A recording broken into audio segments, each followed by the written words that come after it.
Besoj duke qëndruar të partitë politike shqiptare keni parë listat e tyre të kandidatëve për deputet, si ju duken për nga emrat dhe radhitja e kandidatëve? Edhe është një, si me thënë, listat për deputet në Republikën e Kosovës të paktën ato nuk përpilohen, sepse përpilimi kërkon një debat politik brenda partisë, se cilat sektor partia ka nevojë për çfarë profesionista e kështu me radhë. Pra një farë mënyre të ne gaduhen, pra në momentin e fundit, si me qeni fast food. Nuk është me rëndësi nga njerë edhe emri apo pesha emrit, është me rëndësi kompozimi i gjithë asaj çështje, integrimi i tij ose i saj në këtë vizion dhe këtë program politik. Pra është një anomali në veti. Pra për shembull në listën e vetëvendosjes ka hyrë një hoxh. Pra për të parë hyn një hoxh me një listë të majt, ku ka edhe ateista, ku ka edhe ata që besojnë që duhet me pas martesa të gjinisë së njëjtë. Pra kjo është pa fije, pa logjik dhe pa racionalitet dhe pa ideologji.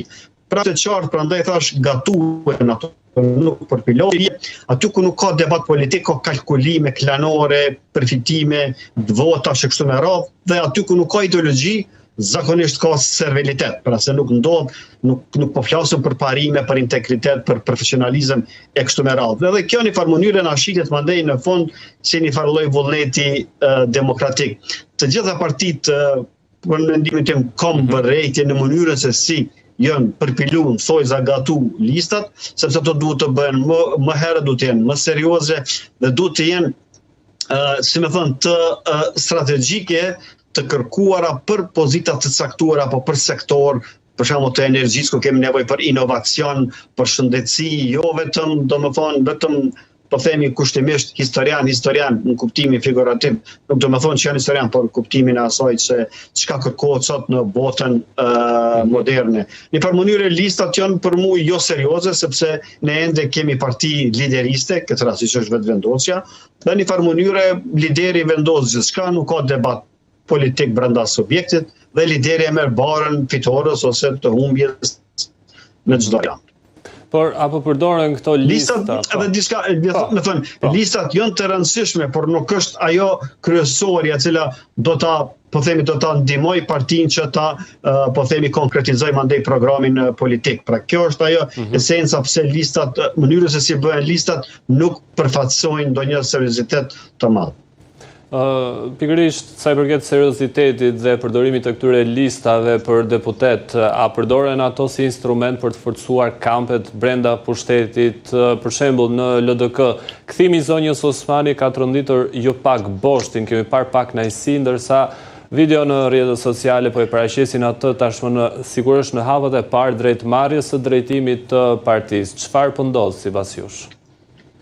është e vërtet një rikthim i tillë në formën se si është rikthy, lën shumë për të dëshiruar, kjo na jep shumë sinjale që Lidhja Demokratike e ka humbur besimin në leadershipin e vet, apo në aftësinë e vet për të pasur një leadership. Pra po e them shumë, sepse nuk është partia nuk ka më çështje një personi, është disa personave. Pra këta disa persona në shumë kanë dështuar në dy përzgjedhje, por edhe kanë dështuar të ndërtojnë një narracion, një historie që ky leadership i LDK-s mund ta fitojë edhe garën. Pra nuk është çështja dhe rikthimi i Vjosa Osmanit në vetvete nuk është krim, por është shkelje gjitha parimeve që kanë ekzistuar deri para 2 muajve, 3 muajve.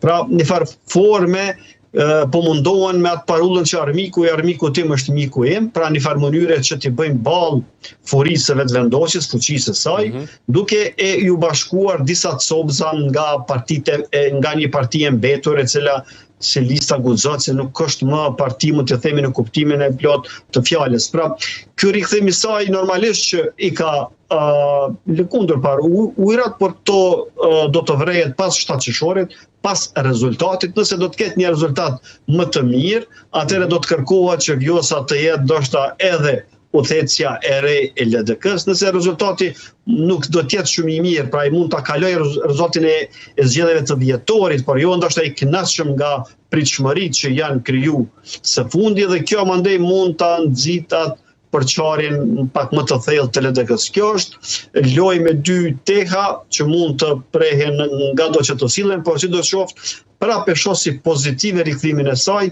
por mënyra se si është përpiluar lista është shumë kaotike dhe shumë jo racionale për nga sa i përket votuesit tradicional të LDK-s. Pra është pak a shumë një bast bigjozi, nëse duam të përdorim atë metaforën që ka përdorur vetë zonja Osmani kur ka qenë presidente, drejtuar qeverisë Kurti që nuk duhej të bënte bigjoz me ndërkombëtarët, çka solli edhe krisjen e madhe mes tyre, por cila parti sipas jush e ka bërë lëvizjen më strategjike me kandidatët për deputet dhe kush ka rrezikuar më shumë, le të themi? Unë mendoj që Lidhja Demokratike e ka bë listën, e ka një listë solide, mandej vjen Partia Demokratike po ashtu me një listë solide, por listat në vetvete nuk janë determinuese që do të sjellin vota.